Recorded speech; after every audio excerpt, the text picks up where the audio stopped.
അത് കഴിഞ്ഞാൽ ഒരു ഈർക്കിൽ എടുത്തിട്ട് ഇത് രണ്ടും കൂടി മിക്സ് ചെയ്യുക. നമ്മൾ ഇട്ട സ്പോട്ടുകളെല്ലാം തന്നെ നന്നായിട്ട് മിക്സ് ചെയ്യുക.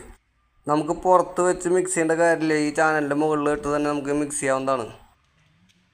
എല്ലാ സ്പോട്ടുകളും മിക്സ് ചെയ്ത് കഴിഞ്ഞാൽ നമുക്ക് ടൈലിൻ്റെ മുകളിലേക്ക് ഒട്ടിക്കാവുന്നതാണ്. ചാനൽ ടൈലിൻ്റെ മുകളിലേക്ക് പ്രസ് ചെയ്തതിന് ശേഷം നമ്മൾ കട്ട് ചെയ്ത് വെച്ചിട്ടുള്ള റീപ്പറിൻ്റെ പീസ് സപ്പോർട്ട് കൊടുക്കേണ്ടതാണ്.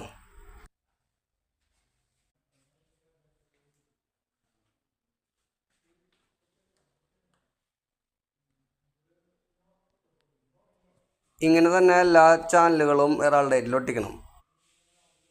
അപ്പം നമ്മുടെ എല്ലാ ചാനലുകളും ഒട്ടിക്കൽ കഴിഞ്ഞിട്ടുണ്ട്.